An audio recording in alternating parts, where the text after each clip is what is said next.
3 men in a boat up the river they will go, on a sailing spree where the wind is free. We present Leslie Phillips as George, Kenneth Horne as Harris, and Hubert Gregg as Jay, in Jerome K. Jerome's 3 Men in a Boat. The adaptation and the music and lyrics are by Hubert Gregg. 3 Men in a Boat, to say nothing of the dog. 3 men in a boat that discover haunts remote, like a London boat in the day, the boat is a gay hooray, we'll take the train, 3 men in a boat.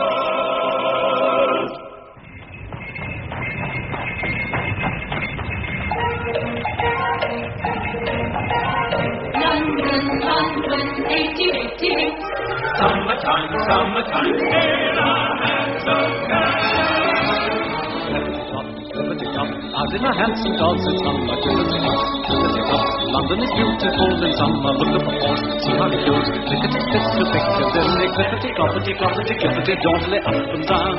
Clippity-clippity-clippity-clippity, all over London town. Nothing like grabbing a hansom when gabbing a fellow's on top of the world.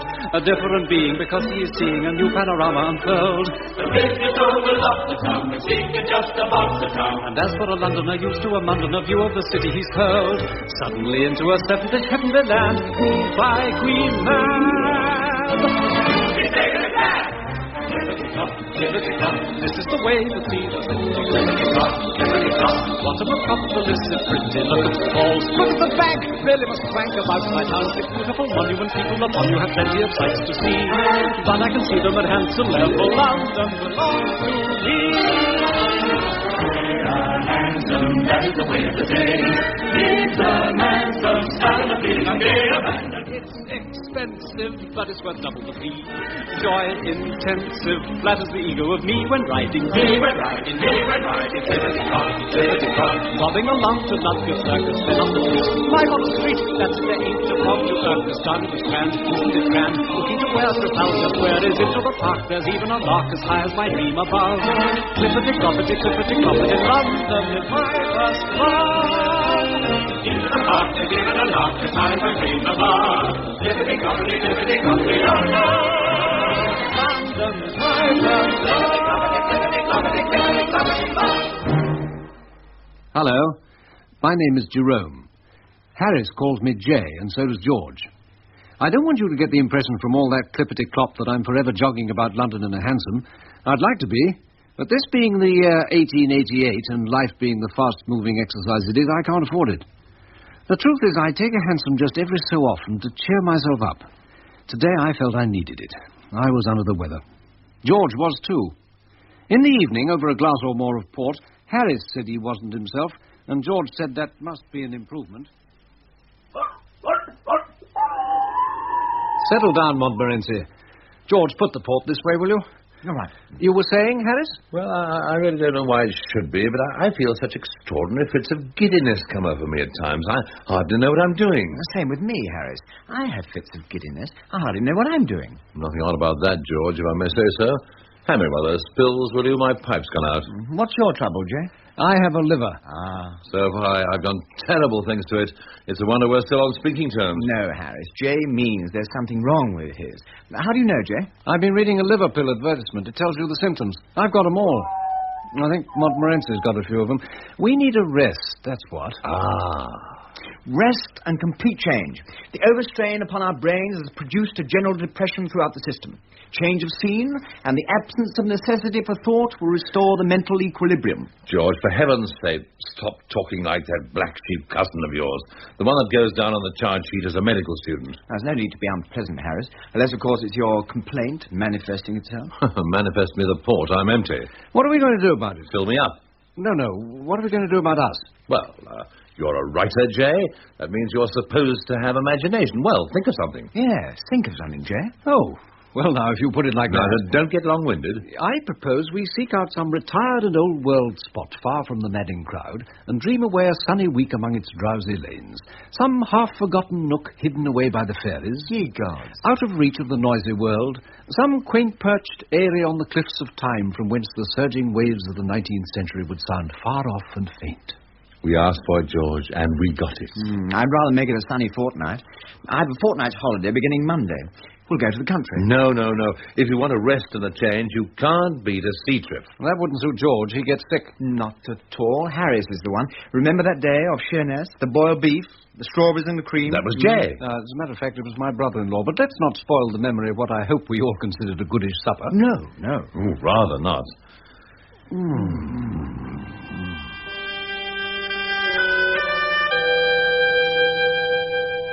Why don't we go up the river? The river? The river. We'll have fresh air, exercise, quiet. The constant change of scene will occupy our minds, including what there is of yours, Harris. And the hard work will give us an appetite and make us sleep well. Well, I don't know that you ought to do anything that'll be calculated to make you sleep more than you already do, George. Might be dangerous. I mean, after all, there are only 24 hours in each day. I think the river's a good idea. So do I. I'm surprised George should come out with it. What do you say, Montmorency? Sorry, old dog. It's 3-1. The motion's carried. Can't you just picture the blissful scene? Harris and you at the oars. You at the tiller is what you mean. If we take our turn, you take yours. My turn at what? The oars. Tisn't oars, it's sculls. Of course. George knows nothing of the river. What sort of craft do you picture, George? How do you react to a punt? Harris is strong with a pole that is long. Montmorency reacts with a grunt. So do I, if anyone's punting. No oars it must be, sorry sculls. The splash that they make always lulls me to sleep in the stern. George, will you never learn to think of the fellow who powls? No, you take the sculls with old Jay. But Harris, you're stronger, I'd say. It's more suitable if I'm guiding the skiff while I'm dreaming of writing all day. All day. All day. For away. Or what about a sail? 3 men In a boat up the river we will go, on a sailing spree where the wind is free. If we get no wind, we'll have to row. 3 men in a boat. With its harbor haunts remote, like Columbus bold in the days of old. If the craft don't burn or Overturn or Men in a boat, boat, boat, boat. 3 men in a boat. all I'm here aboard will stack. And we'll sigh goodbye to our friends and If wives. I like it, I may not come back. See men in a boat down at Henley, they will gloat, for they've ladies there. But if Hades there, we'll have none of that. But our regatta. 3 men in a boat. Isn't that I'm not fond of the ladies. Nor am I. I mean, I am too. I mean, neither is it for me, if you know what I mean. Well, ladies are all very well. In their place. Which isn't with 3 men in a boat. We must appreciate that the men are men. Back to nature then, with a knife and fork and spoon and plate. For 3 men in a boat, simple fare will serve a float. Island beef to start. And some apple And tart. a pint or 2 of ale will do for 3 men in a 3 men in a Men in a boat, in a boat. In a what? in a what? In a what? In a boat. in a boat. In a How many? 3 men in a Oh, all right, then, 3 men and you. in a boat. Do we take a tent? No tents, you can never put them up, even when it's dry. Mostly it isn't. If it's wet, I'm for sleeping at inns. Agreed. Yeah. But for when it's fine, we'll have a boat with a cover, you know. You fix iron hoops across it and stretch canvas over the hoops. Oh, I know what you mean. I've suffered under those, too. You'd better let me superintend the putting up. Yeah, that's as maybe. Now, what do we take with us? Now, we've got to be able to row this boat, remember? We mustn't think of the things we could do with, only of the things we can't do without. Such as? Well, a rug each, lamp, soap, a brush and comb between us, A toothbrush? Each. A basin, a pail, tooth powder, shaving tackle, big towels for bathing. Ah, yes, we must have an early morning dip. Nothing like it to give you an appetite. Yeah. Harris, if I may say so, there'll be quite enough hard work in towing sufficient food for you upstream as it is.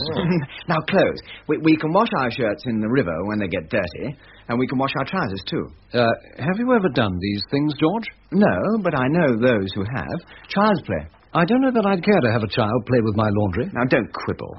Plenty of socks we must take, and plenty of handkerchiefs. They'll do to wipe things with.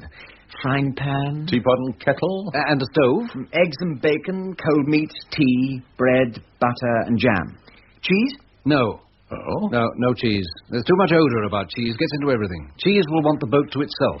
Fruit pies, tomatoes, green stuff. Lemonade. Whiskey, in case we get upset. And aspirin, in case you do afterwards. And writing paper. Must have writing paper. What for? Want to keep in touch. Who with? Who with? Won't you want to pen a line to Ethelbertha? George, please. I thought you were more or less betrothed. Oh, steady, old man. Don't pry into old Jay's secret life. And you're Clara. What about her? I am unattached. You won't be for long. No more will Jay. The trouble with you fellows is you won't admit there's much to be said for the opposite sex. My feelings for Ethelbertha are neither here nor there, and I'd be grateful if you'd forbear to mention her name, George. And keep off Clara while you're at it. It's my belief, George, and I think Harris shares it, that you're lacking in seriousness sometimes in your approach to the ladies. Yeah. I like that. I'm the only one here who's really unattached, and I'm the only one who's thought of taking writing paper. As a matter of fact, unattached isn't really quite the word. No? And lacking in seriousness doesn't fit either. It may surprise you two to know that in taking off in this boat trip, I'm going to be missed. Yes? Missed by everybody. No. Especially by somebody who isn't just anybody. You're going to see some tears when my goodbyes I'm saying. Especially tears from one who fears her heart I'll be betraying. When home I'll get she'll read me so, because she'll miss me when I go. I'm mentioning no names, but that's the gist. I'm going to be missed. Good heavens, George, I never suspected. I do now. I'm very suspicious. Well, I'm no different from you two. Oh, Jay, you're going to be missed. Missed by Ethelbertha. George. She loves you so, she'll miss you so. I hope to heaven you're worth her. George. And Harris, you'll be missed. Missed by Mistress Clara. Ah. The gentlest girl you ever saw. I wonder you don't scare her. Now, George, you're going far too far. Indelicate you really are. If you don't desist, you're going to get my fist. You're going to be missed. We're going to be missed. Missed by everybody, especially by somebody who isn't just anybody. You're going to see some tears when my goodbyes I'm saying, but especially tears from one who fears her heart will be betraying. I think it may be me if one day Ethelbertha marries. And Claire's observed that she's reserved for William Samuel Harris. We're going to be missed when we begin to wonder. But absence, so the sages say, will make the heart grow fonder. When home we get The three of us. They'll pant and pet and make a fuss. And what do you bet the next thing on the list? What's that? We're going to be kissed. George, Steady, we're going to be missed. but on our return we're going to be kissed. They'll never resist. And neither will we. We're going to be kissed. We're going to be kissed. We arranged to start on the following Saturday from Kingston. Harris and I would go down in the morning and take the boat up to Chertsey, and George would meet us there. George goes to sleep at a bank from 10 to 4 each day, except Saturdays when they wake him up and put him outside at 2. Packing was a bit of an operation. I packed first, for the three of us, and then Harris repacked. George repacked last.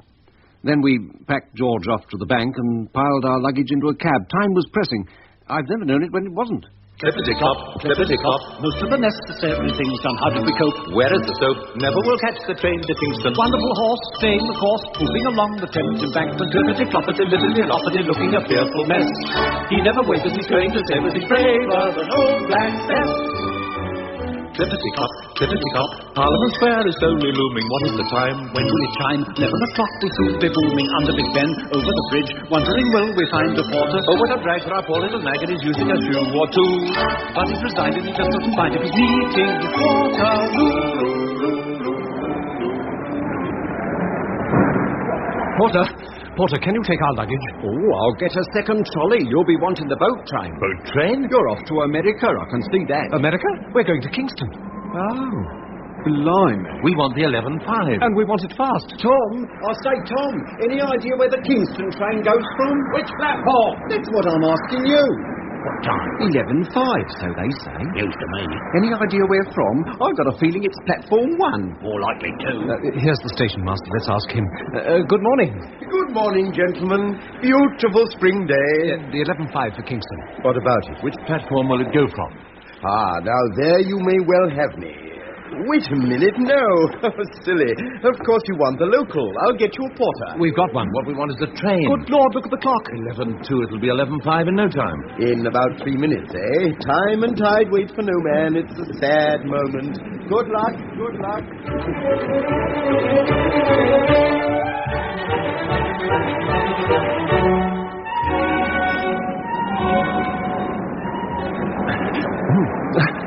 Excuse me.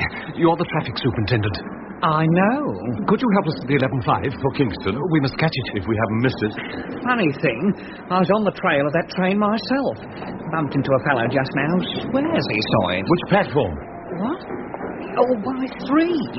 3.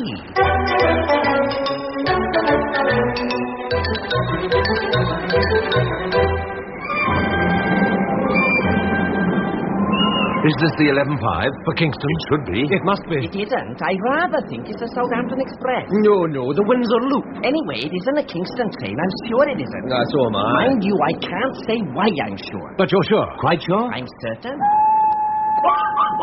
Porter, for heaven's sake. Half a mile. Haven't even got a quarter of a mile, Harris. That's it. I'll swear it is. On the high-level platform. I'd know that boiler anywhere. Come on, Ted.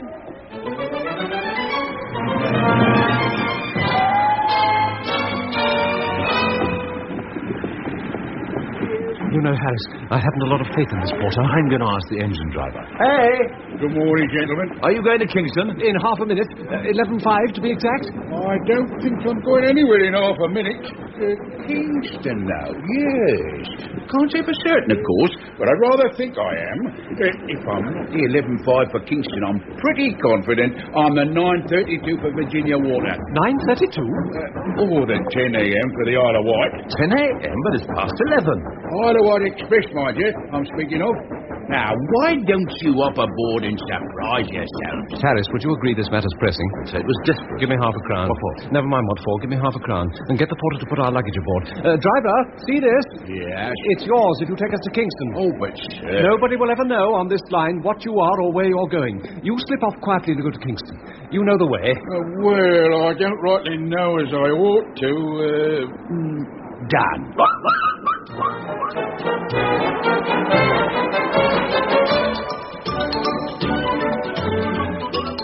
Hey! Well, bless me. I'm only the station master, but I do think they might let me know when a train leaves on time. So they're off to Kingston. Kingston? But good heavens, that isn't the train for Kingston, it's the Exeter Mail. I happen to know. I saw the address on one of the parcels. Now, this will put the traffic superintendent in a peach. I'd better go and break it to him myself.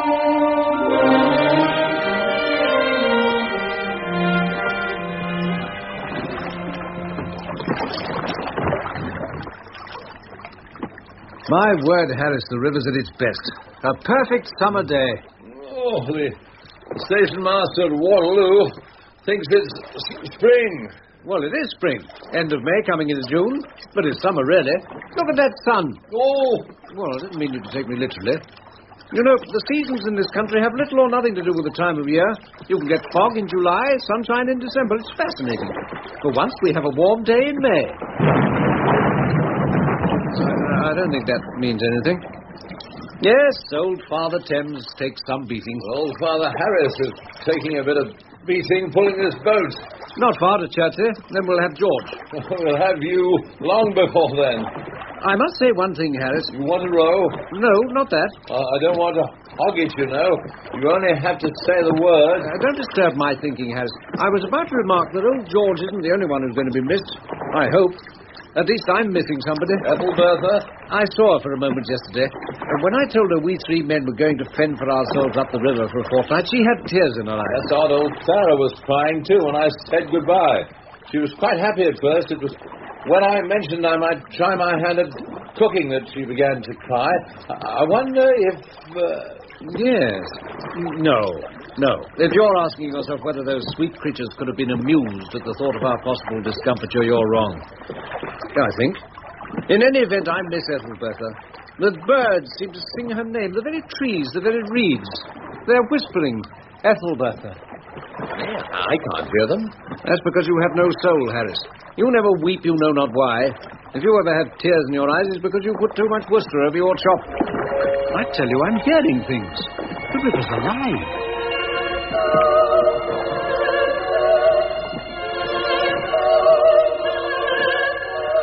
Voices all around me tell me spring is here to stay. Summer, autumn, I'll be feeling things I feel today. Seasons mean no more to me and winter's far away.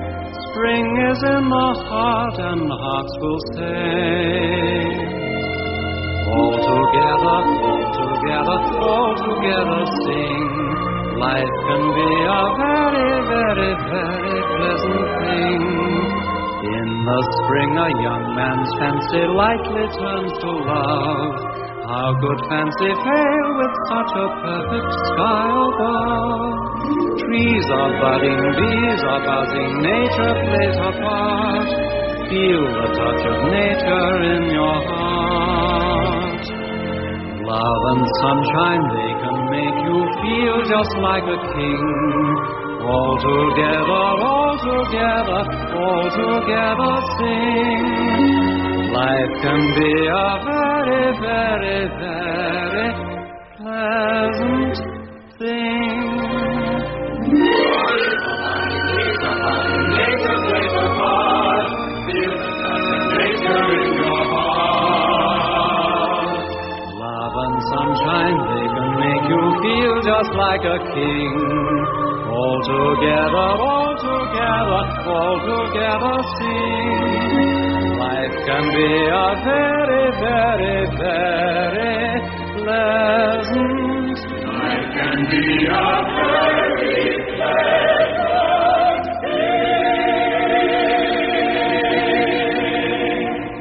thing. Very pretty. Well, now, Jay, I can't allow you to miss the pleasure of rowing this boat any longer. Come on, change over. Look, Harris, look out.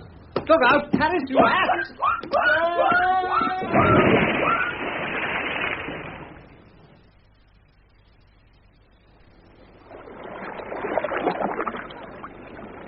My word, this boat's heavy. Do you suppose we overdid the packing? As far as I'm concerned, we underdid it. I could have sworn I packed a change of clothes. Well, you look well enough in my new flannel trousers. From where I'm sitting, I can't see they don't meet in the middle. And if I may say so, Harris, my blue blazer becomes you better than your own. I don't feel orange is your colour. Mine will soon dry out. Yes, I'm afraid it will. I should be happy in one way. I'm rather attached to that blazer of mine. But I can't but feel unhappy about your choice for the river. It isn't so much the orange. Oh, shut up. It's the red stripe alongside it. The fellow has the right to set off his personality. That blazer, Harris, sets you off like a firework. Cut your losses. You can wear mine for the rest of the trip. I can't say more. Then don't. What is it? That's the first time you've smiled since you fell in. Hampton Court. We're coming up to Hampton Court. Now, one thing I did remember to pack was my map, and I know just where to lay my hand on it. Map? What map? I bought it yesterday afternoon. It tells you all the ins and outs. What of? The Hampton Court maze. Ever been in? No, can't say I have. Can't say I want to either. We have to push on and meet George. Not without doing the maze. We won't stay long. We'll just go in and walk to the middle and out again. I must try out this map. Look, I feel, Harris, that the Hampton Court maze, or any other maze for that matter, will have a legitimate complaint against you if you enter it with a map. After all, the purpose of a maze is to confuse. I don't like being confused. I feel it my duty to go in and out. Yep. Speaking of in and out, you can take your turn at the sculls again. But in order to make the change, if you don't mind, we'll both step out onto the bank. And one at a time.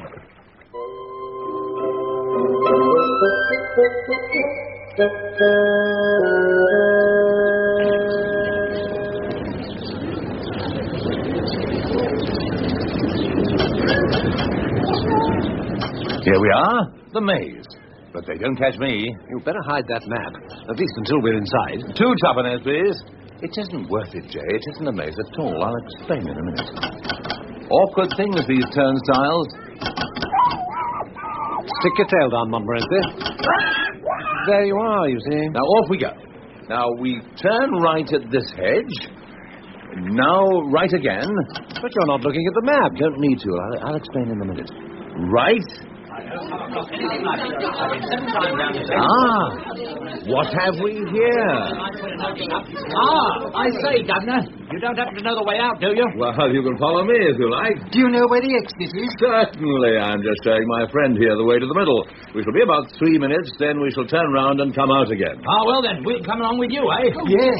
Oh, very kind of you, I'm sure. He knows the way. Oh, good. My feet are worn down to the ankle. Come along then. Fall in.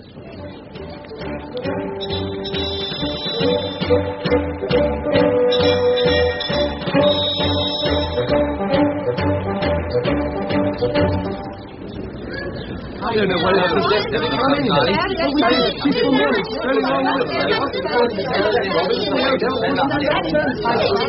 I say, what a crowd. You'd better get all these people to follow us, Harris. They look tired. I've given up all hopes of ever getting either in or out or of ever seeing my home and friends again. It's a crime. They get you in and leave you two. Oh, it's a crime. We're following Mr. Harris. Yes, we're following Mr. Harris here, aren't we? Yes. Well, now, I'm just going in and I shall turn round and come out again. You're all at liberty to follow. Harris, are you sure you know what you're doing? My dear Jay, don't let anybody hear you ask such a question. You might plant doubt. Doubt isn't the only thing that's going to be planted if you don't get these people out there desperate.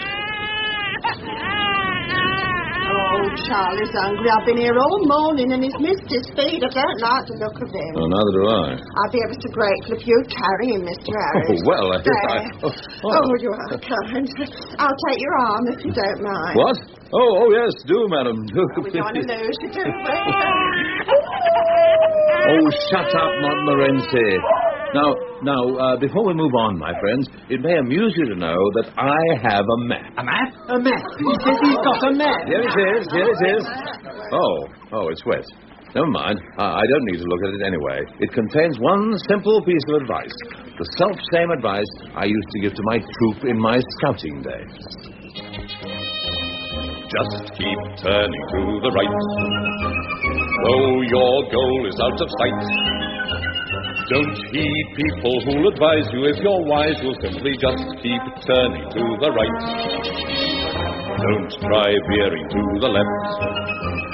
You may find yourself bereft of a sense of world importance, and you oughtn't, so you must keep turning to the right.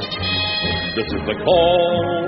Give it your all and fall in, shoulder arms to victory. Follow the flag, pick up a bag and drag your weary bodies after me.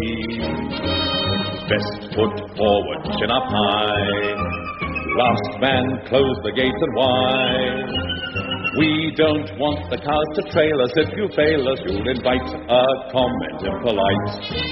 I see you stand like greyhounds in the strips, cry, we're for Harris, yes, by George, until you bust. But first you must keep turning to the right. Just keep turning to the right. Right will lead you to the light.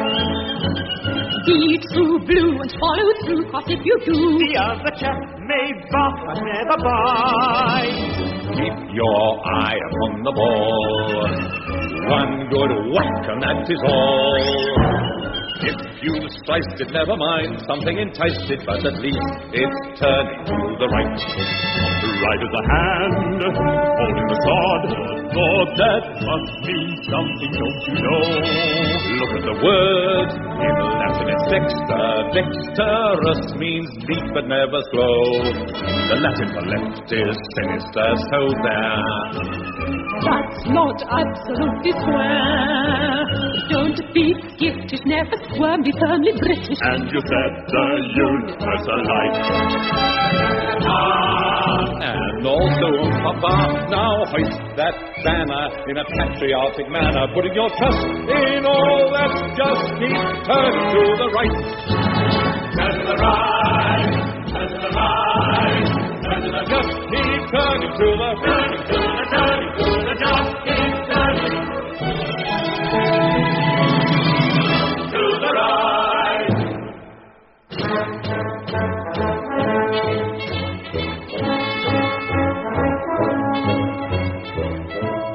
Harris, this must be a very big maze. One of the largest in Europe. Must be, because we've walked a good 2 miles already. What's that? What's what? On the ground. It's half of a penny bun. Well, what of it? What of it? We parted 7 minutes ago. That's what of it. Oh, impossible. It isn't. It's ever so possible. That's Charlie's bun. He choked on it and I threw it down there myself just before I met you, Mr. Harris. And I wish to God I never had met you, Mr. Harris, if you want it plain. Now, let's not lose our heads. I think you're going to lose yours, Harris, if you don't watch out. You're an imposter, Mr. Harris.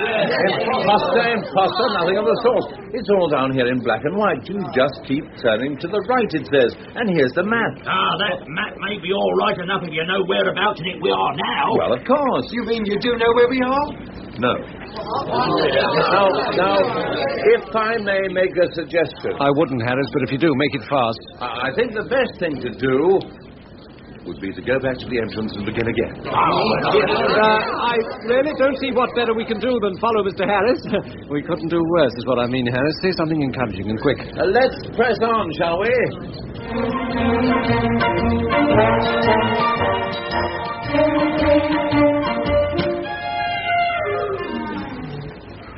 We're back in the middle. Shall I pretend I was aiming at this all along? No, I don't think I would. Well, at least we know we're in the middle. Now, Harris, I'll take the map. Follow me, everybody.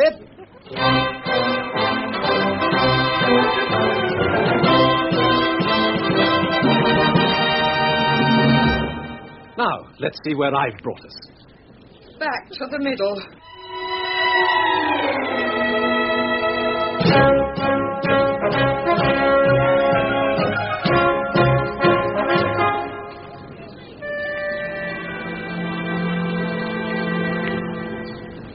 It's the middle again.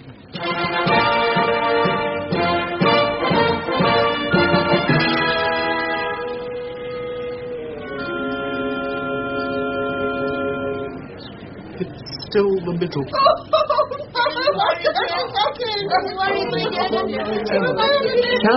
Shall we take another look at the map? You know what you can do with that map, sir? You can go and comb your hair with it, that's all. Yeah, I think we'd better sing out for the keeper, Harris. Keeper! Keeper! Look! There he is! Up there on the ladder! Yeah, keeper! We're lost! What's he saying? What? We're lost! It's all right. He's going to hop over the hedge and help us.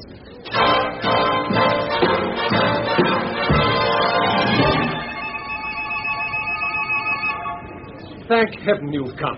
What seems to be the trouble? It doesn't seem to be. It is. We're lost. Oh, lost, are you? Yeah, Mr. Harris here has a theory that you'll just keep turning to the right. That's right. That's just what you do. Do? He says it's what you do. There you are, you see. Of course, we have to assume you know your right hand from your left. My good man, are you trying to insinuate that this isn't my right hand? Oh. If that's the hand you've been following, it's no wonder you're all lost. Well, anyway, it proves I was right in theory. I've been right in practice, too. You've all been confusing me. Now, Keeper, do you mind taking over this baby? Oh. Thank you. Follow me, everybody.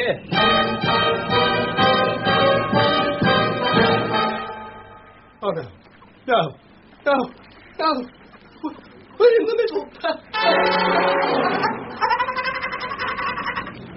If you ask me, Keeper, you're a fool. Yes. Keeper. I've only been on the job a week. They must have been pulling me leg. Who must? Well, the other keepers. When I started, they gave me a map. Look, it's here in black and white. See what it says? You just keep turning to the right.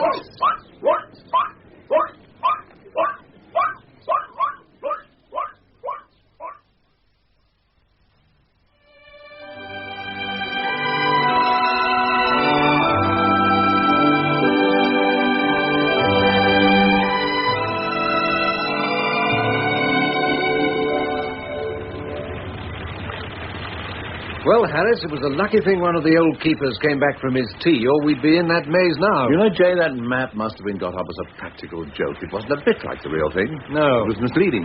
Yeah, I'd agree with that. It was also lucky that we were able to hitch our boat onto this steam launch. It only goes as far as Chesterton. Yes. From there on, it's rowing again. Yes. I don't see how we can pick up George before nightfall. Oh, we'll just have to put your back into it. Yeah. I said, Jay, you weren't mentioning to George about the maze. I've no wish to see violence. Good. We might be able to get him to go in on the way back. Harris, it's my belief that George has suffered enough at your hands. He's been cooling his heels at Chertsey for 3 hours already. He'll be cross. Gazing into all that water, he may have become suicidal. Water can do terrible things to a man. Yeah, poor George. He'll be lonely.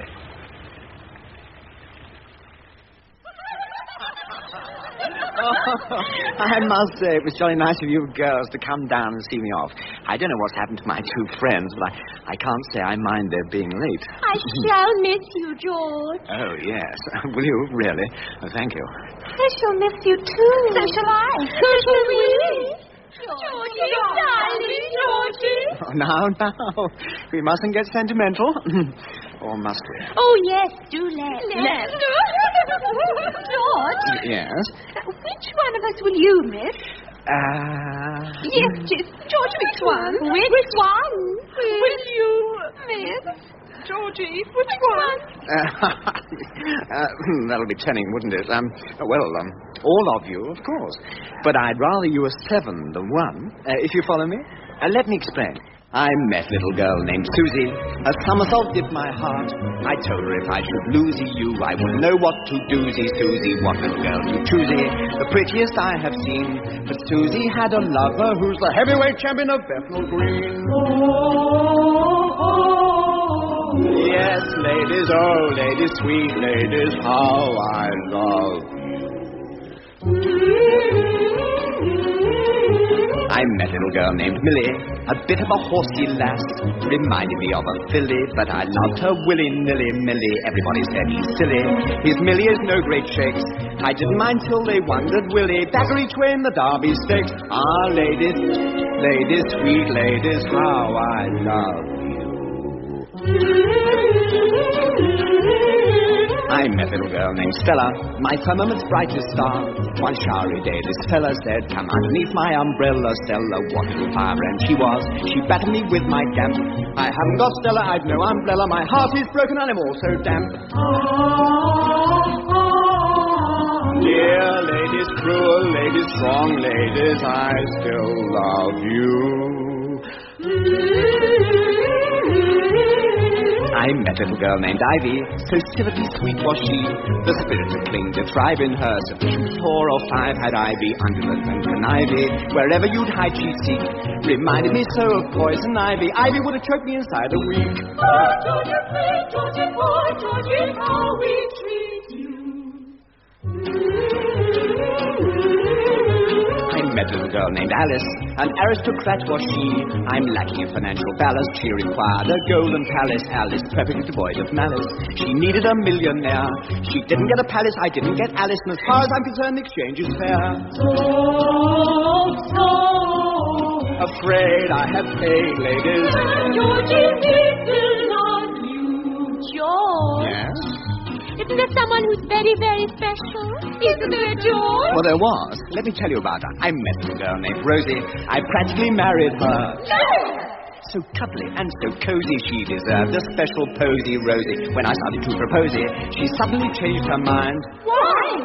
She'd heard about Susie, heard about Millie, heard about Stella, heard about Ivy, heard about Alice, etc. There's safety in numbers now, I find.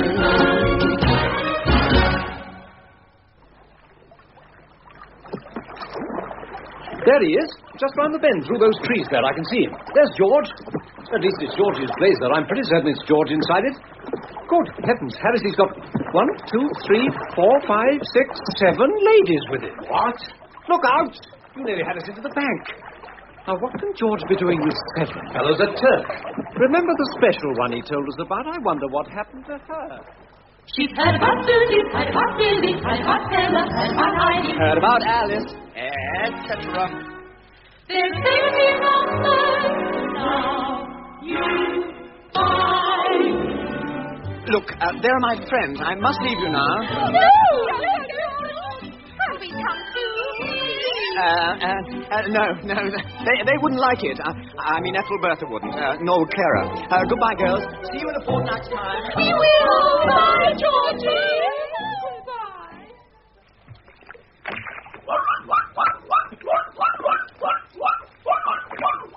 George. So, there you are. I wonder you have the face to show up at all. Aren't you going to present us to the ladies? Ladies? What ladies? Oh, we distinctly saw... Oh, now, Jay, mustn't let that writer's imagination of yours run away with you. George, I could swear that... I no doubt you could. Can we find a corner for this? What is it, a frying pan? We've got one. No. They're all the rage this season, these are. Everybody has got them up the river. It's a banjo. I never knew you played the banjo. Well, I don't exactly, but it's very easy, they tell me. And I've got the instruction book. Let's hope it's more use than Harris's map. Harris's what? Never mind, George. No, what do you suppose you're doing sitting there? Well, isn't this my seat? Seat? My dear lad, you're going to take the tow rope. Jay and I are about due for a rest. Do you mean tow it? The boat? Me? It's very simple. You just walk along the bank, pulling. But I've been working at a bank all morning. So have we. Not at a bank, but we've been at it. And most of the afternoon, too. The tow rope. But I say... The tow rope. Oh, all right. But I don't think I'd better tow too far. We want to get the canvas up over the boat while we can see what we're doing. Yes, I hadn't thought of that. Then there's the food. That I had thought of. Good. All right, then. Give me the rope. I don't mind towing you two for a bit. Don't let Montmorency sniff round my banjo. And don't, whatever you do, let Harris shove his foot through it. 3 men in a boat up the river they will go, on a sailing spree where the wind is free. If they get no wind, they'll have to row. Or one can tow. I don't know whether it's any consequence to you two, but I've lugged you two to Thames. Don't you want to stop? No hurry. I think we should press on while we're doing so well. Now, you may be doing well, and I'm not. But I shall now take the tiller, and you two can do as well as you like. Towing a boat is hard going, but rowing is harder still, especially when rowing uphill. Picnic point. That suggests food. My stomach's been suggesting it for hours. Don't you think we might pull on to Magna Carta Island? No. Jay? If you mean for us to pull, no. Picnic point seems very pretty to me. The gasworks would seem pretty to me at the moment. I'm hungry. Right. But I think we ought to get the canvas up first. Oh, no. Oh, yes, before the light fails. It's past 7. George is right. Oh, confound him. Well, let's get these damn metal hoops up then. I don't like the look of them. There's no call to use bad language, Harris. Take this end. Be careful of the hinge in the middle. Oh! Fast, it nipped me. Now, I put my end in here, and you put your end... Oh! Harris, you ass. Hold on, can't you? You pulled. I didn't. You let go. When you two have quite finished, will one of you take the other side of my hoop? Gently does it. Never panic when dealing with metal. Oh! Oh! Oh! Oh, what a brute. There. Yes. Now the canvas. Unroll it, George. Fasten one end over the nose of the boat. I'll stand amidships here to receive it and roll it on to Jay, right? Right, yep, right. Up, George. Where have you gone? Harris, are you there? Well, you said up. Yes, but not that far up. You might have smothered me. I'm waiting, you two. I'm waiting to receive the canvas. Harris, you fool! Lift it, can't you? I'm beginning to wish we'd brought a tent. Now, look. Pull the canvas taut, and I'll fasten it right over the... Montmorency! Montmorency, go away! Montmorency! Let go, Montmorency! Let go! There. Got you. Tie it, Jay. Tie it.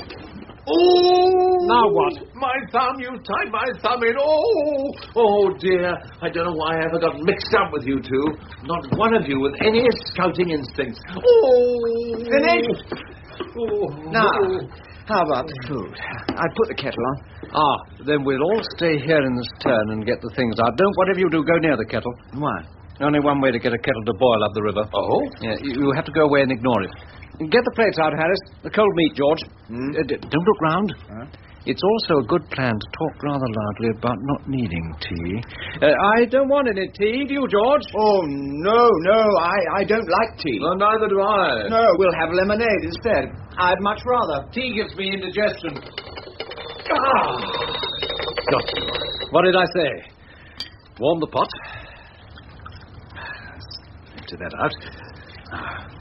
1, 2, 3. 1 for Montmorency. Yes. Now, we'll just let that stand. Shove the kettle back on the stove. Montmorency, I'd keep away from that kettle if I were you. My word, I'm looking forward to my supper. Here we are. Corned beef and pickles. Bread and butter. Montmorency. That's a kettle, not a cat. Montmorency, he's after that spout. Montmorency?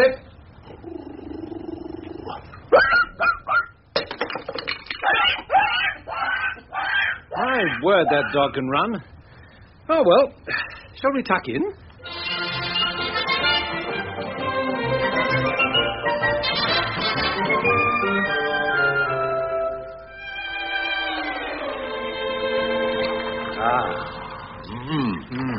Yes. Whoops. Well, watch those iron hoops with your head, Jay. Seems to me a particularly difficult thing to do. Now I bumped mine. George. Oh, me. Wonderful what a bit of food inside does for you. I'm almost beginning to forgive you, Harris, for taking me into that maze. Jay, shut up. I don't know what you two are bumbling about. I'm for bed. Yes. Rather. Now, one thing I want to impress on you men. Up at the track and into the river. Wake up, dive in, no shirking. Shirking? I wouldn't miss that early morning dip for anything. Nor me. I don't know when I've looked forward to anything as much. Oh, good night, George. Harris? Good night. Good night. Oh.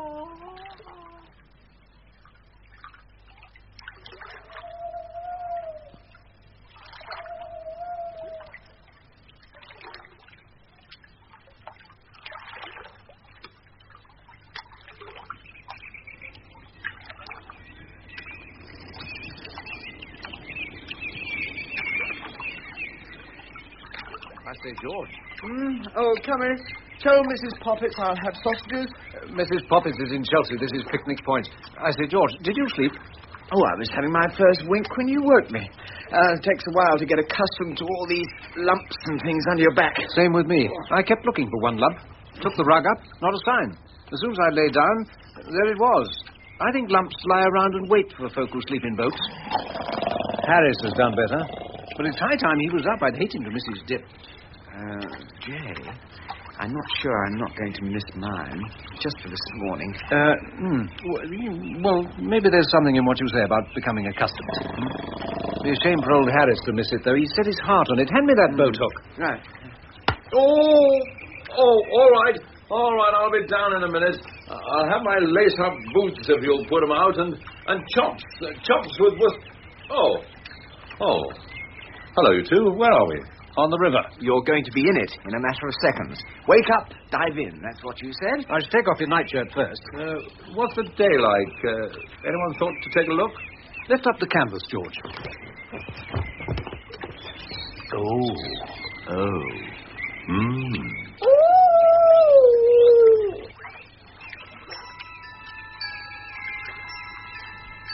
It's raining, of course.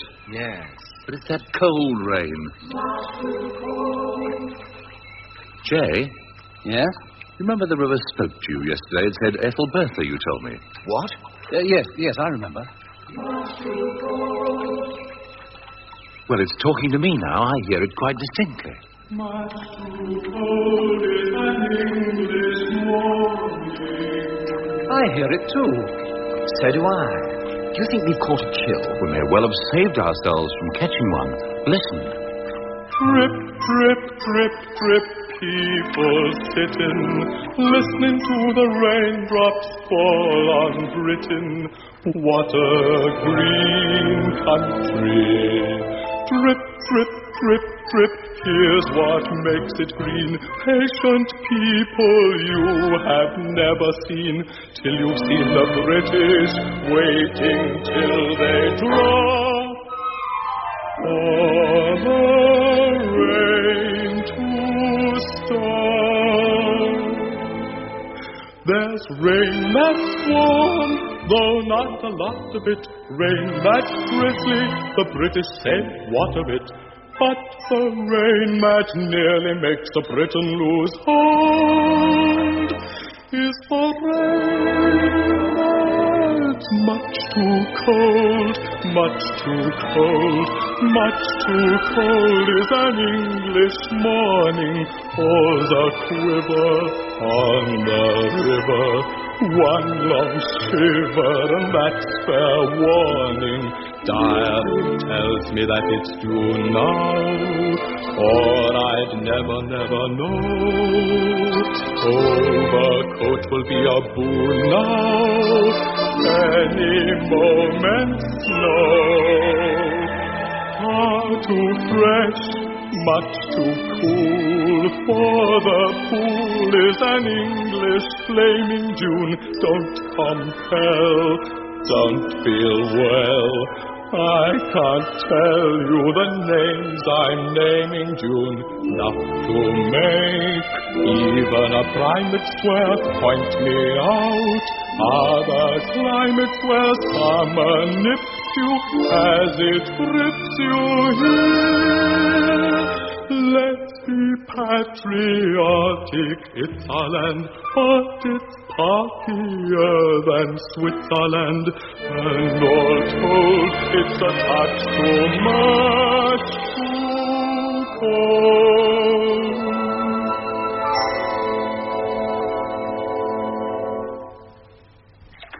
And another thing, it might be difficult getting back into the boat. Where's George? I'm putting my socks on. Oh, yes, throw my trousers across, will you?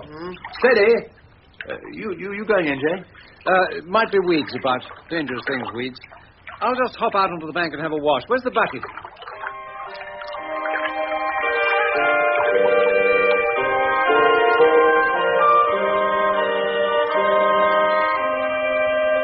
This is going to be tricky.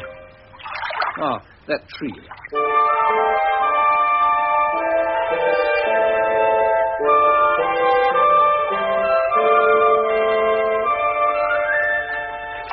Now, if I can just hang on to this branch, I might be able to lean down and scoop up a little water into the pail.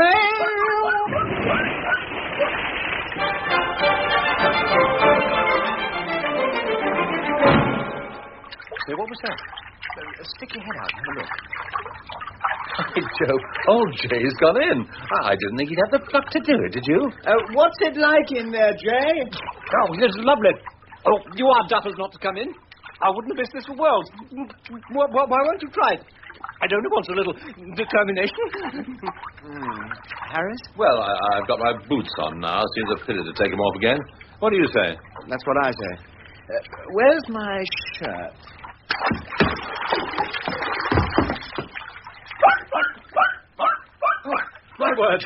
My word, you missed something. I think we did. I say, Jay, are you all right? All right? Of course I'm all right. What do you mean? Oh, nothing. Only you've gone blue. Oh, that's the blood circulating. It isn't circulating in your fingers. They've gone white. Don't be a fool. Hand me my shirt, for heaven's sake. Careful. Don't throw it. Oh, you lunatic, George. It's gone overboard. I thought you caught it. It's gone overboard, has it? Poor old Jay. Never mind. You dribbling maniac. You rotten cackling imbeciles. Give me that hitcher. Oh, here you are. Here you are. Poor old Jay. Never mind. You hooked it, Jay. You hooked it. Now, careful now. Draw it in slowly. Oh, you've dropped it. Yes. I've dropped it. Aren't you going to get it out? It'll sink. I don't mind if it does.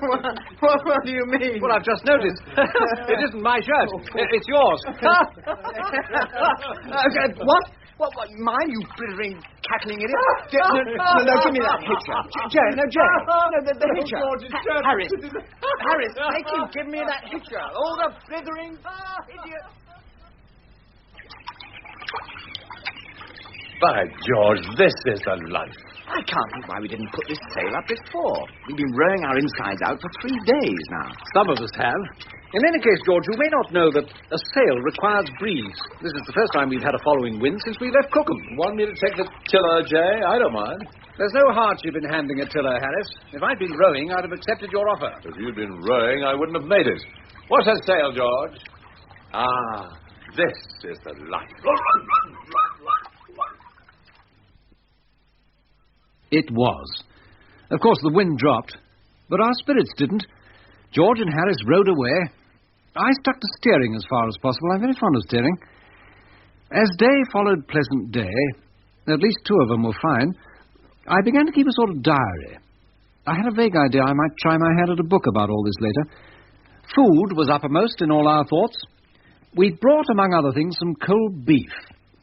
On the fifth day, we felt we ought to get it eaten. It didn't go well. The beef itself was in good fettle, but there was something lacking.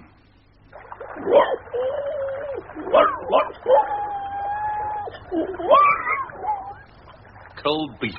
My favourite. Nothing like it. And old Jay forgot to pack the mustard. Well, I don't take it, as a rule. But I didn't half want some with that beef. I'd have given worlds for some. Me too. I heard a fellow say that once going up a mountain in Switzerland. And it wasn't mustard he wanted to give worlds for, it was a glass of beer. When he came to a little shanty where they kept it, he kicked up a fearful row because they charged him 5 francs for a bottle. He said it was a scandal. He wrote to the Times about it. Yes. What do you say we finish off with this? What is it? Tin of pineapple. Ah. Oh, yes, I'm very fond of pineapple. So am I. I've got a spoon. Well, that's no good. You can't open a tin with a spoon. I mean, to eat it with. I say, Jay, look at this picture on the label. Doesn't it make your mouth water? Hurry up, George. Well, if somebody give me a tin opener, I have had these chunks out on a plate in 2 shakes of a lamb's tail. Tin opener. Where did you pack it, George? I didn't. You did. I didn't. Jay? Let's search the hamper.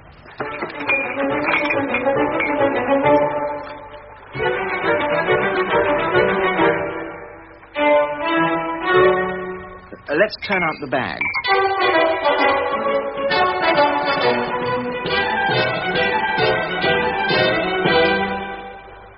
Take him out onto the bank and shake him.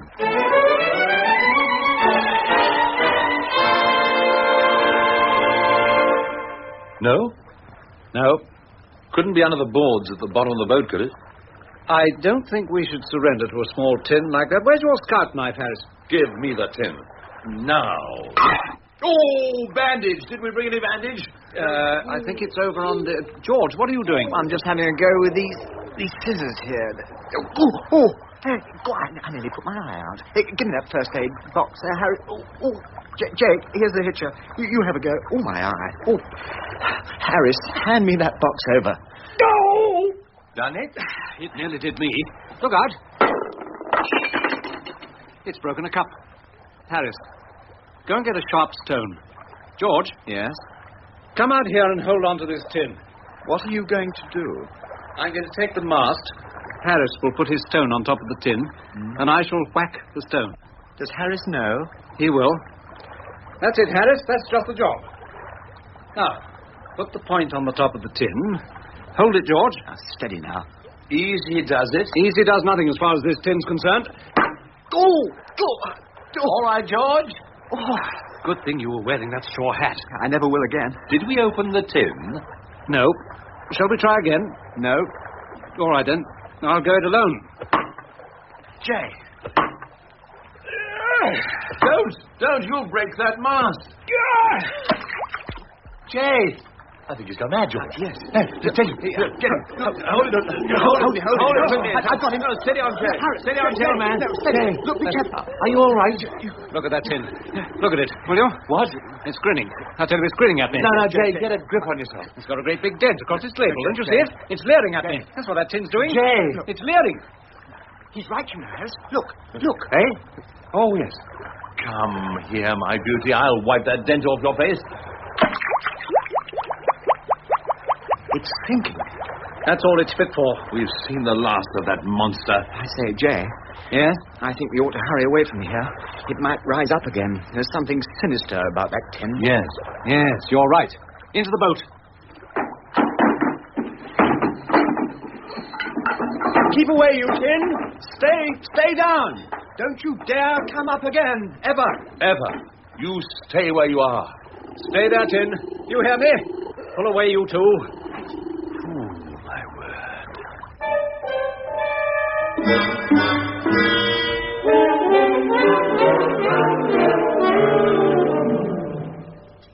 The look on the face of that Tin stayed with us until nightfall. But what a nightfall. I can't remember when I've seen so many stars at one gazing. We ran our boat into a quiet nook and cooked supper. Then we lit pipes and the pleasant chat went round. The moon reminded us how fond we were of melon, and we'd forgotten to bring any. All at once we felt strangely full of thoughts. We knocked the ashes from our burnt-out pipes and said good night. Then, lulled by the lapping water and the still talkative trees, we fell asleep under all those stars and dreamt. At least I dreamt. Oh, how I dreamt. I dreamt the world was young again and so old-fashionedly new. The simple songs were sung again. The sky had a hue of a different blue. The people held their happiness as though they'd never let go. Yet the secret of their happiness each wanted the other to know. The joy they knew was a thing that time couldn't change. They shared it with me. I was in a permanent springtime, knowing summer was certain to be. The country bells were rung again without disturbing the dawn. The flower garlands hung again around, above, and above. Yes, I dreamt the world was young again. I awoke and remembered the simple secret was love. The joy they knew was a thing time wouldn't change. They shared it with me. I was in a permanent springtime, knowing summer was certain to be. The country bells were rung again without disturbing the dawn. The flower garlands hung again around, above, and above. Yes, I dreamt the world was young again. I awoke and remembered the simple secret was love.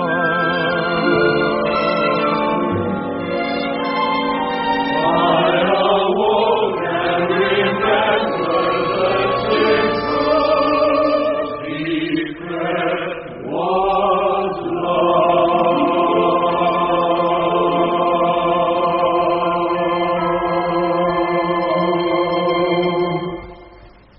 Day 8, Oxford. Very pleasant. Somehow good to be on terror that was firmer. Tomorrow we begin the journey back. Day 9. Still not much sun. Can't think what's happened to flaming June. Day 10. The weather nowadays isn't what it was. Harris thinks it has something to do with the invention of steam. In the evening, roamed about sweet Sonning. This is the most fairy-like nook on the whole river. Day 11. Put up the sail, but started going backwards, so took it down again. We'll never manage to reach Henley rowing, so we shall go back to one of the Shiplake Islands and put up there for the night. Good, it's early. Splendid opportunity to try a real slap-up supper. Such as what? If you two will allow me, I'd like to show you what can be done upriver in the way of cooking. What are you going to cook? Oh, we've got cold beef, vegetables, and any amount of odds and ends. Let's make an Irish stew. Harris?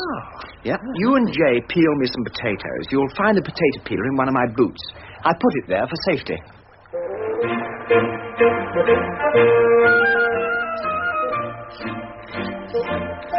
I say, Harris, yes? This job is the biggest thing of its kind I've ever been in. The more I peel, the more seems to be left on. I'm peeling heavily. By the time I've got all the peel off and all the eyes out, there's no potato. What's that? What do you think it is? Well, it looks like a frightened peanut to me. Oh, this won't do. You're wasting them. You must scrape rather than peel. I'll do anything rather than peel.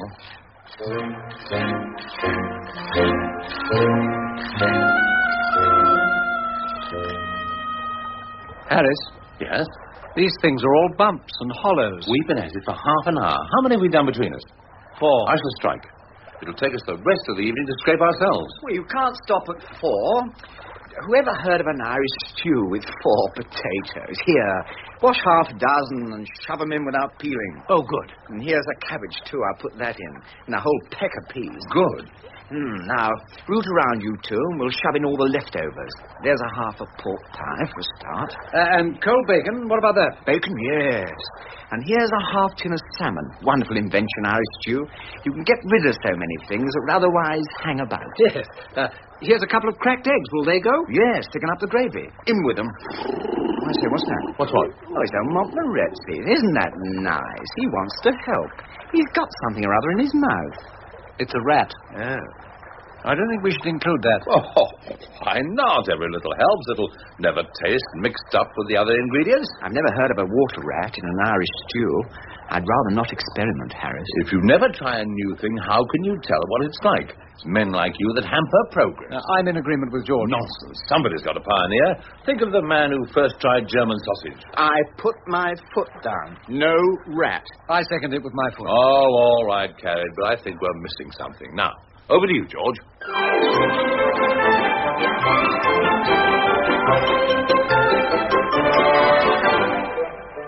Well, I must say I've never tasted anything quite like that before. Nor me. Full marks, George. Well, though I say it myself, it was different. You know, I'm inclined to think you were right about the water rat. It might just have pushed the dish over the edge. What?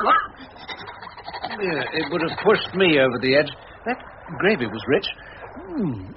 But delicious. The peas and potatoes might have been softer. Well, we've all got good teeth. Now, who's for finishing up with cherry tart?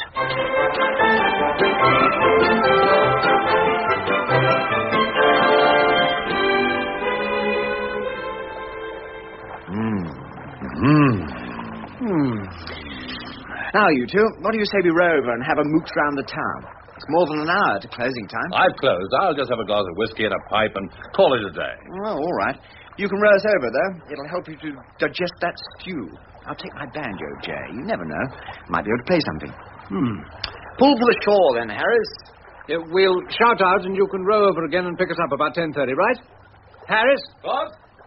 All right. Right, yes. Yes, right. And don't go to sleep, Harris.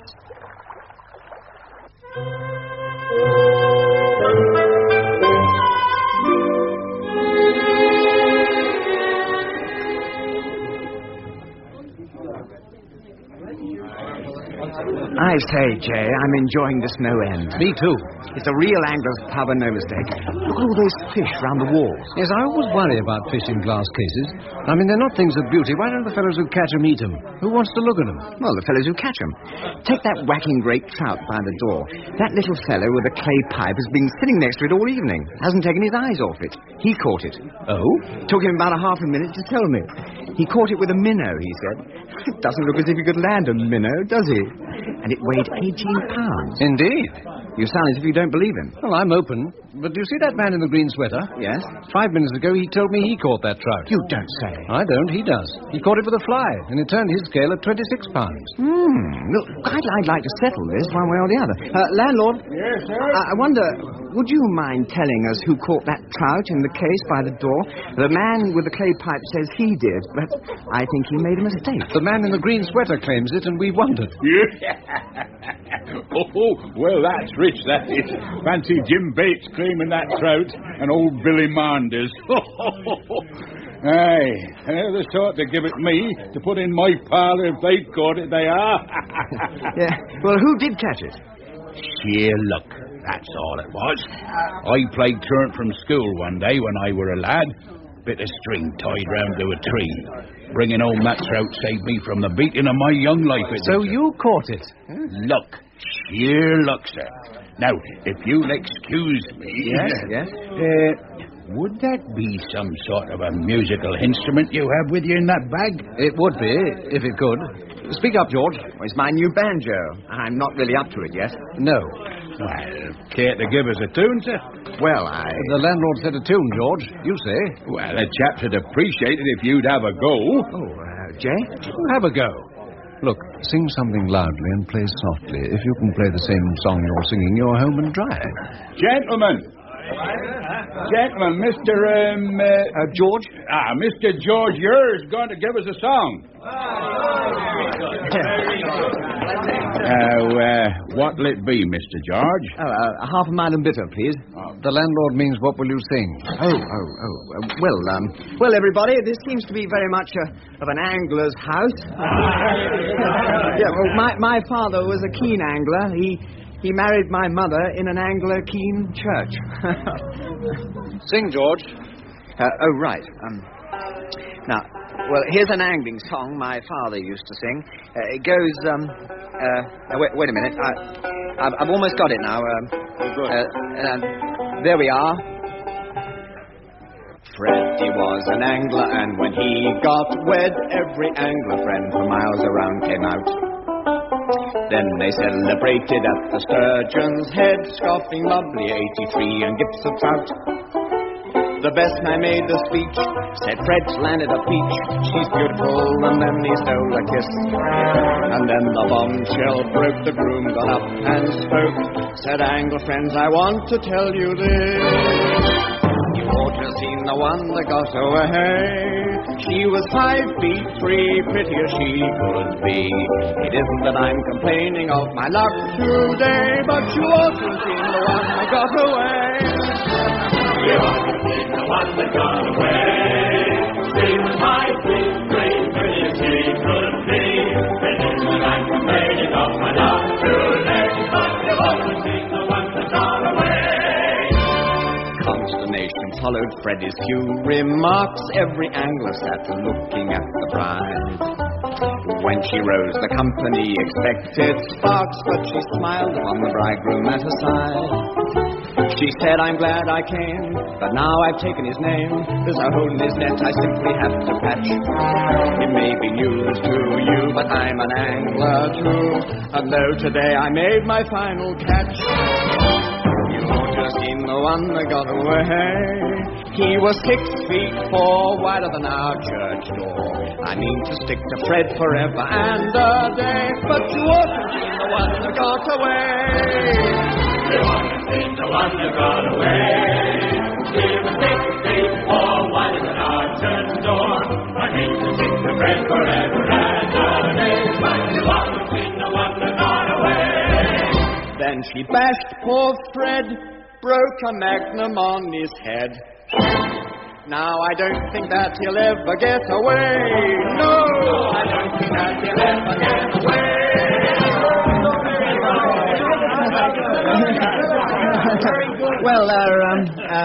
Well done, George. What's more, you hit a couple of right chords somewhere in the middle there. I heard them. Shall I give them another? No, I don't think I would. They're very happy at present, and we've a 4-mile walk ahead of us. Well. Good night, then. Good night, everybody. Mind how you go with that banjo. Whoops. What was that? No harm done, I think. You caught the side of the case with that trout in it. Oh, I think it's coming down. Here, look out. That there's our case. It's leaning crooked. It's falling. That's done it. Oh, Lord. Jay, do you see what I see? We'd better go. What? The trout on the floor. It's all in pieces. It was plaster of Paris. Good night. Yes, good night, all of you. Good night.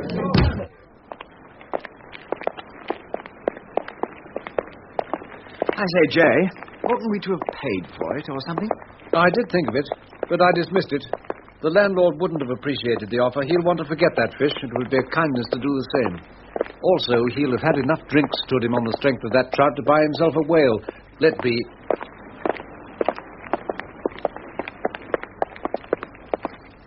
I must say I enjoyed our evening. Sorry old Harris wasn't with us. Yeah, Harris hasn't been with us since his second plate of Irish stew. I hope he's all right. He's got Montmorency for company. And the whiskey. Yeah, the whiskey's what I'm afraid of. Very little sends a man to sleep after a stew like that. My word, it's dark. As long as we can find the towpath, we'll be as right as rain. I shouldn't have said that. Ah, the towpath.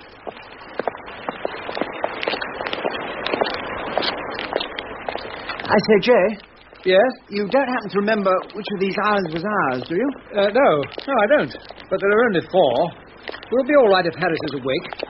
If he isn't, let's keep walking.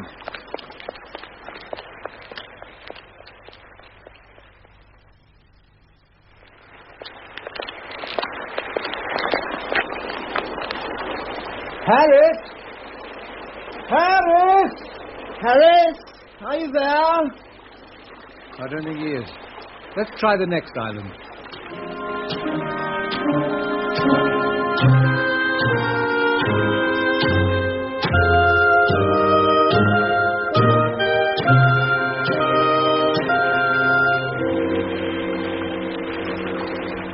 Harris! Are you there, Harris? Harris, for goodness sake! Oh, I remember now. It was the 3rd island. Good, let's run.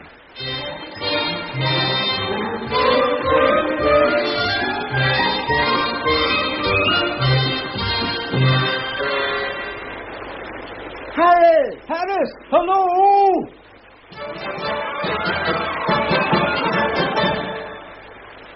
Harris! Harris! Harris! No. No? But it must be this island. It's the only one left. Perhaps there are more after all. Perhaps we're nowhere near the islands. Do you think we've been walking up the wrong towpath? Upstream, I mean. But wait a minute. Look. Where? That light flickering across the water. What? It's Harris. It must be. Yep. Harris! Harris! Harris! Harris! Not a sound. Yes? Yes, it's old Montmorency. Yes. He's awake anyway. Montmorency! Harris! Harris!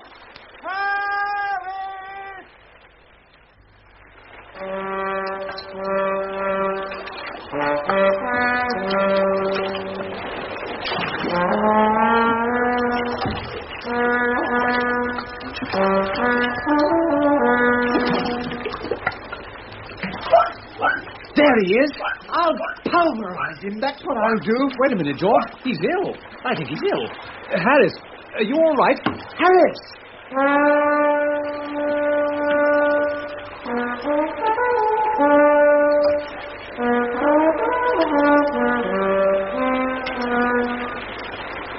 Harris, speak to us. What is it? You look as though you'd been through trouble. Swans. It's swans. What? I think he said swans. Do you mean they attacked you? These 2 swans, yes, attacked me. But I won. Courage, you know, and skill. You need skill with swans, but they came back. Came back? Half an hour later with 18 other swans. 18? Tried to drag me out of the boat. Didn't they, Montmorency? Good heavens. 4 hours. 4 hours we were at it. Killed them. Killed them all. Nothing else for it. How many swans did you say there were? 32. You said 18 just now. No, I didn't. I said 12. Think I can't count?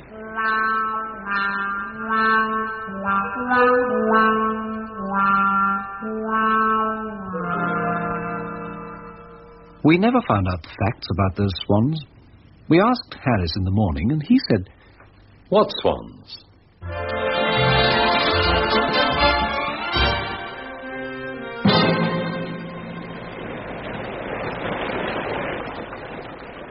Day 12, rain. It hasn't stopped since it started. Rode all day through it. In the evening, we mixed ourselves some toddy and sat around and talked.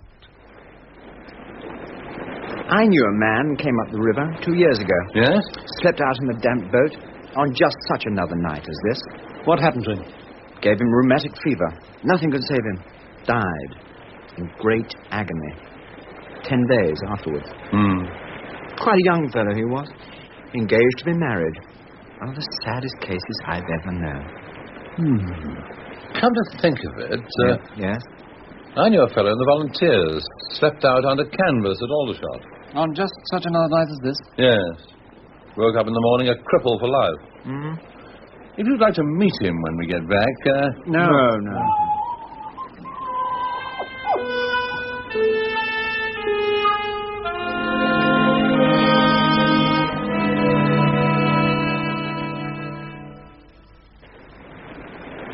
Day 13. Rain. Again rowed all day, but with a little less of the gypsy spirit that impelled us yesterday. I did say at one point, while I was at the tiller, "You know, there's no reason for us not to enjoy this. It's a change. I like to see the river under all its different aspects. We can't expect to have it all sunshine. We shouldn't want it so. Nature is beautiful even in her tears." But George couldn't follow my drift. Harris threw a boot that missed me by inches. I've said earlier, Harris has no feeling. In the afternoon, we rallied.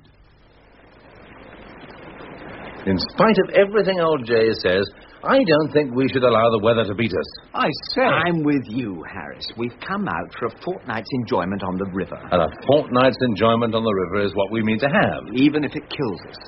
Jay? If you remember, I've been expressing these sentiments ever since... It's only 2 days more.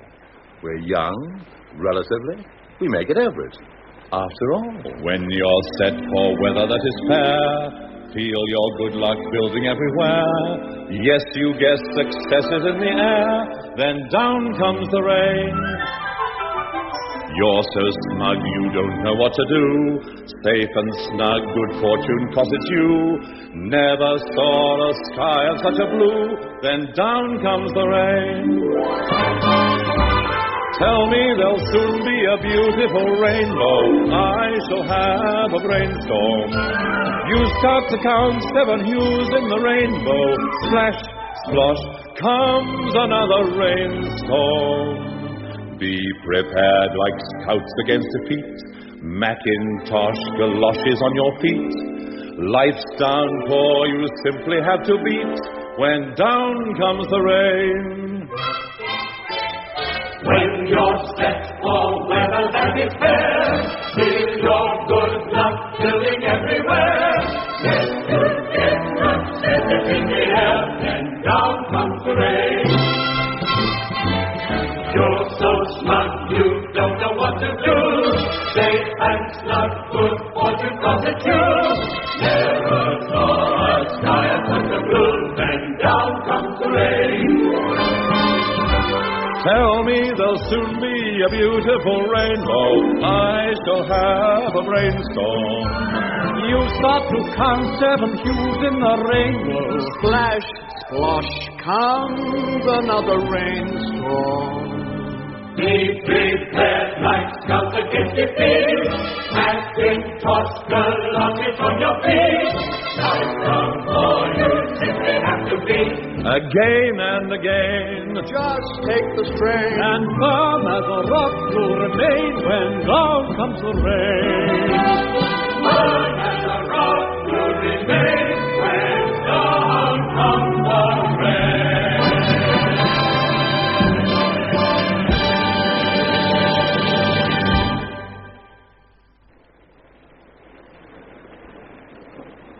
Four o'clock. We're a little past Windsor. We may as well paddle on to Datchet and put up there for the night. Another jolly evening. In Datchet by 5. Finish dinner, say, at 6:30. After that, we can walk about the village in the pouring rain until bedtime. We could always find a pub. And sit in the bar parlour. Reading the almanac. Why, the Alhambra would almost be more lively. Yes. With a little supper to follow at a place I wot of. Yes. Yes, it's almost a pity we made up our minds to stick to this boat. Yes. If we hadn't made up our minds to contract our certain deaths in this bally old coffin... Yes? It might be worthwhile to mention that there's a train leaves Datchet, I know, soon after 5, that would just about land us in town in comfortable time to get a chop. Yes? Pop along to the Alhambra. Yes? And then go to your little restaurant afterwards, Jay. To get a meal really worth calling a meal. By a strange quirk of fate, I happen to know who's singing at the Alhambra tonight. Who? Mary Lloyd.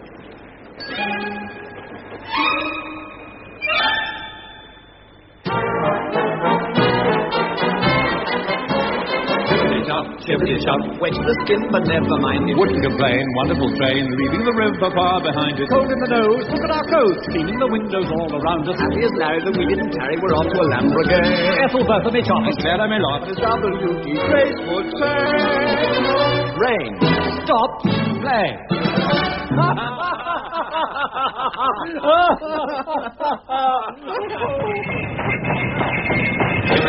Bobbing along to Ludgate Circus, then up the street. My one street, that's the eight o'clock to Circus. Starting to stand, isn't it grand? Looking to where Sir Falster, where is it to the park? There's even a lark as high as my dream above. Clippity-cloppity, clippity-cloppity, London is my first love. Into the park, there's even a lark as high as my dream above. Clippity-cloppity, clippity-cloppity, London is my first love. Just keep turning to the right, though your goal is out of sight. Don't heed people who'll advise you. If you're wise, you'll simply just keep turning to the right. Don't try veering to the left. You may find yourself bereft of a sense of world importance, and you oughtn't, so you must keep turning to the right. This is the call. Give it your all and fall in, shoulder arms to victory. Follow the flag, pick up a bag and drag your weary bodies after me. Best foot forward, chin up high. Last man, close the gates and wide. We don't want the cars to trail us. If you fail us, you'll invite a comment impolite. I see you stand like greyhounds in the strips, cry, we're for Harris, yes, by George, until you bust. But bust you must, keep turning to the right. You ought to have seen the one that got away. He was 6 feet 4, wider than our church door. I mean to stick to Fred forever and a day. But you ought to have seen the one that got away. You ought to have seen the one that got away. He was 6 feet 4, wider than our church door. I mean to stick to Fred forever and a day. But you ought to have seen the one that got away. Then she bashed poor Fred, broke a magnum on his head. Now I don't think that he'll ever get away. No, I don't think that he'll ever get away. And in a boat up the river we will go, on a sailing spree where the wind is free. If we get no wind, we'll have to row. 3 men in a boat to discover haunts remote, like Columbus bold in the days of old. If the craft don't burn Or overturn on 3 men in a boat, boat, boat, boat, boat, boat, boat, boat. 3 men in a boat, women must appreciate that their men are men. back to nature then, with a knife and fork and spoon and plate. For 3 men in a boat, simple fare will serve a float. Island beef to start, And some apple tart. and a pint or two of ale will do for 3 men in a 3 men in a men in a boat. In a boat. In a what? In a what? In a what? In a boat. In a boat. In a... How many? 3 men in a Oh, all right then, 3 men and you. in a boat.